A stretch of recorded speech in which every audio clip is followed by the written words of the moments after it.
नमस्कार साथियों, आज अपन 10वीं क्लास के विज्ञान विषय का एक टॉपिक रक्त समूह के बारे में पढ़ेंगे। रक्त समूह का सर्वप्रथम विभिन्न वर्गों में वर्गीकरण करने का कार्य जो किया, उसके वैज्ञानिक का नाम था वैज्ञानिक कार्ल लैंडस्टीकर।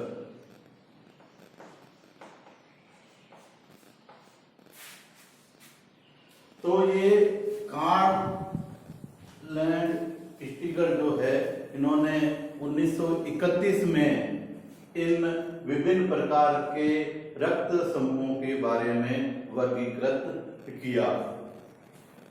प्रत्येक रक्त में लाल रक्त कणिकाओं की सतह पर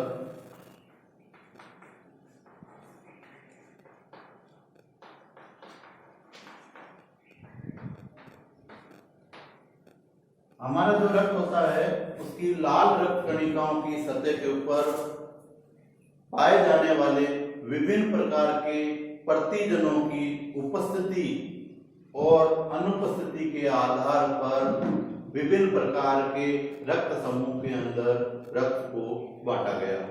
सामान्यतः जितने भी प्रतिजन होते हैं वह प्रोटीन के बने होते हैं या ग्लाइकोप्रोटीन,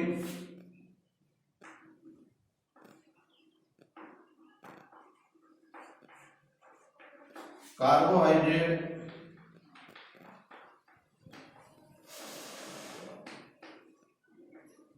या ग्लाइकोलिपिड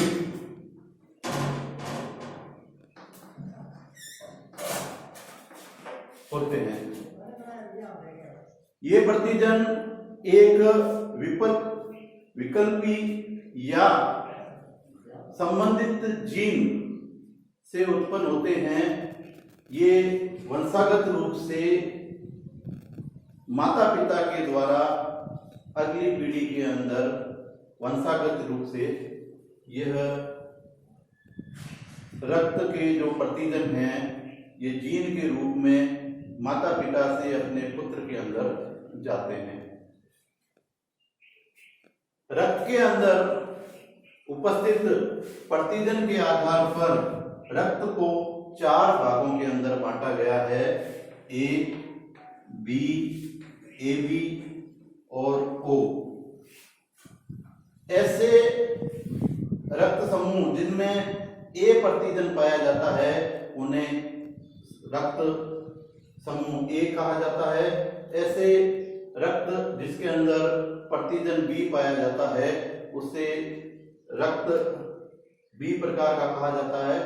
ऐसे रक्त जिसके अंदर दोनों प्रतिजन ए और बी दोनों उपस्थित होते हैं वो AB प्रकार का रक्त होता है।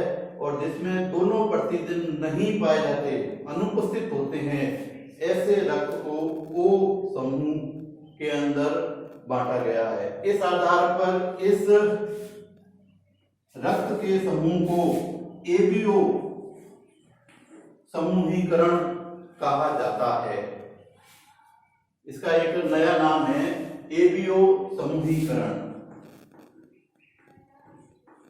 ये कई बार परीक्षा में पूछा जाता है कि ABO समूहीकरण क्या है, जिसमें 4 प्रकार के रक्त समूह होते हैं: A, B, AB और O। इसमें A, B, AB साथ में आ गया तो ABO समूहीकरण के रूप में इसे कहा गया है, जिसमें इन्हें 4 भागों के अंदर बांटा गया है। इसके अलावा रक्त के अंदर एक प्रतिजन और पाया जाता है और उसका नाम है RH प्रतिजन। जिस रक्त के अंदर यह प्रतिजन उपस्थित होता है उसे RH पॉजिटिव कहा जाता है और जिसमें यह प्रतिजन नहीं पाया जाता उसे RH नेगेटिव कहा जाता है। इस प्रकार इस RH समूह को भी एक RH समूहीकरण का नाम दिया गया है। तो इस प्रकार से दो प्रकार के समूहीकरण है, एक HBO समूहीकरण और एक है RH समूहीकरण। इन दोनों के आधार पर रक्त को 8 भागों के अंदर बांटा गया है। ए समूह के अंदर ऐसे जिसमें RH उपस्थित है और एक में ऐसे RH उपस्थित नहीं है। इस आधार पर ये एक सारणी हमने बनाई है। इस सारणी के अंदर ये 8 प्रकार के रक्त के प्रकार बताए गए हैं। ए बी पॉजिटिव जिसमें RH समूह उपस्थित प्रतिजन होता है वो ए पॉजिटिव, जिसमें RH नहीं होता ए नेगेटिव। बी समूह के अंदर जिसमें उपस्थित होता है बी पॉजिटिव, जिसमें उपस्थित नहीं होता वो बी नेगेटिव। इस प्रकार से ये 8 प्रकार के रक्त समूह के अंदर हम इसे बांट सकते हैं। और इसको अपन अगर देखें तो ए के अंदर जो प्रतिजन होता है वो ए होता है और ए नेगेटिव होता है उसमें भी प्रतिजन ए होता है। तो ए समूह के अंदर प्रतिजन ए पाया जाता है, बी समूह के अंदर प्रतिजन बी पाया जाता है, ए बी समूह के अंदर ए और बी दोनों प्रतिजन पाए जाते हैं, जबकि ओ समूह के अंदर ए और बी दोनों प्रतिजन अनुपस्थित होते हैं, दोनों नहीं पाए जाते हैं। उसी प्रकार अगर इसका जीन प्रारूप देखें, एक और बात आती है कि अगले संतान के अंदर जो समूह होगा वो किस प्रकार का होगा, वो इस जीन प्रारूप के आधार पर निर्धारित किया जाता है। इसे हम आगे पढ़ेंगे, लेकिन आज अपन इसी के बारे में थोड़ा सा बता दें कि इसके अंदर 3 प्रकार के प्रतिजन होते हैं। एक होता है IA, एक होता है IB और एक होता है I0। ये दोनों प्रभावी होते हैं और ये प्रतिजन अप्रभावी होता है।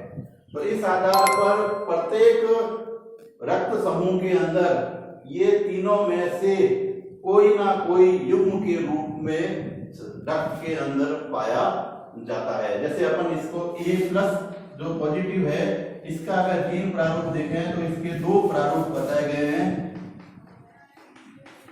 दोनों प्रभावी जीन इसके अंदर आते हैं और एक प्रभावी और एक अप्रभावी प्रतिजन इसमें पाया जाता है। तो इस प्रकार के 2 जीन प्रारूप प्रत्येक रक्त समूह के होते हैं।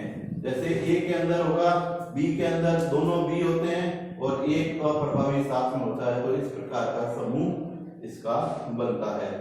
लेकिन ए बी के अंदर अप्रभावी नहीं होते, दोनों ही प्रभावी प्रतिजन पाए जाते हैं। ए प्रतिजन और बी प्रतिजन दोनों ही पाए जाते हैं, इसमें अप्रभावी प्रतिजन नहीं पाया जाता है। लेकिन ओ समूह जो होता है उसमें दोनों प्रतिजन अप्रभावी जो है उसमें जीन प्रारूप में उपस्थित होते हैं। और अपने इससे पहले मैंने बताया प्लस का मतलब है जिसमें RH प्रतिजन पाया जाता है। तो इसके आधार पर RH समूहीकरण में लाल रक्त कणिकाओं में RH प्रतिजन प्लस के अंदर उपस्थित होता है और माइनस के अंदर अनुपस्थित होता है। इस प्रकार 8 ही रक्त समूह के अंदर इसमें RH जो है उपस्थित होता है, तो पॉजिटिव होंगे उसमें उपस्थित होगा और नेगेटिव होंगे उसके अंदर अनुपस्थित होता है। अब आती है एक और बात इसके अंदर, प्रतिरक्षी। प्रत्येक रक्त समूह में प्रतिरक्षी की उपस्थिति और अनुपस्थिति भी बताई गई है। प्रत्येक रक्त के अंदर जैसे रक्त समूह ए है तो उसमें प्रतिरक्षी बी प्रकार का होता है। एंटीबॉडी जो होती है वो बी होती है। ए रक्त में एंटीबॉडी बी होती है और बी प्रतिजन वाले रक्त समूह के अंदर एंटीबॉडी ए होती है। इसी प्रकार अगर अपन ए बी की बात करें तो उसमें ए और बी एंटीबॉडी जो होती है वो उपस्थित होती है, अनुपस्थित होती है, मतलब उसमें एंटीबॉडी नहीं पाई जाती। और ओ समूह जो होता है उसके अंदर ए और बी दोनों प्रकार की एंटीबॉडी उपस्थित होती है। इसको अपने सारणी के द्वारा यहाँ पर बताया गया है। तो ए के अंदर एंटीबॉडी बी पाई जाती है, बी के अंदर एंटीबॉडी ए पाई जाती है, ए बी के अंदर एंटीबॉडी ए और बी दोनों अनुपस्थित होती है और ओ के अंदर एंटीबॉडी ए और बी दोनों उपस्थित होती है। इस प्रकार अपन देखते हैं कि प्रत्येक समूह के अंदर एंटीबॉडी के कारण यह अपन इनको वर्गीकृत करते हुए एक बात समझ में लाएंगे कि जब अपन किसी भी व्यक्ति को ब्लड डोनेट करते हैं तो वह ब्लड डोनेट जो होता है वह उसी वर्ग का होना चाहिए।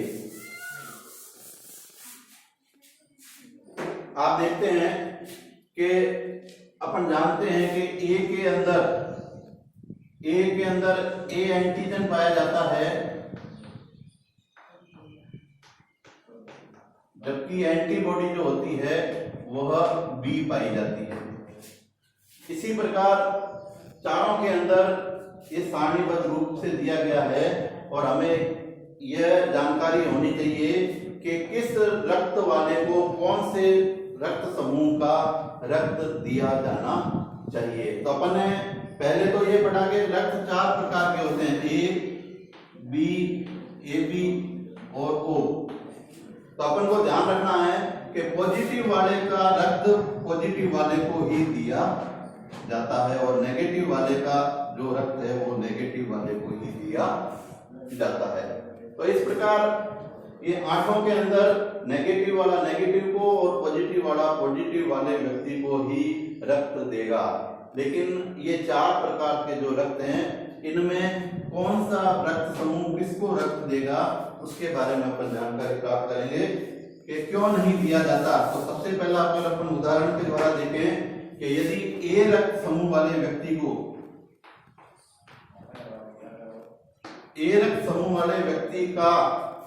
यदि रक्त बी को चढ़ाया जाए, किसको? बी रक्त समूह वाले को चढ़ाया जाएगा तो बी में उपस्थित ए रक्त समूह के अंदर जो एंटीबॉडी बी है यह इन लाल रक्त कणिकाओं के अंदर जो जिनके अंदर बी एंटीजन पाया जाता है इन्हें वह नष्ट कर देगी।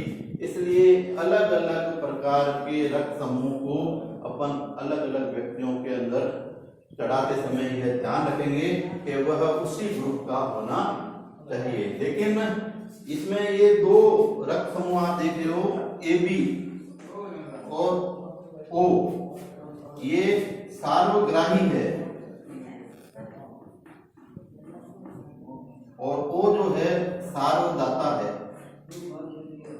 इसका कारण ये है कि सार्वग्राही का मतलब है कि ये सभी समूह से रक्त ग्रहण कर सकता है। ए से भी ग्रहण कर सकता है, बी से भी कर सकता है, ए बी से कर सकता है और ओ से भी ग्रहण कर सकता है। इसका कारण क्या है?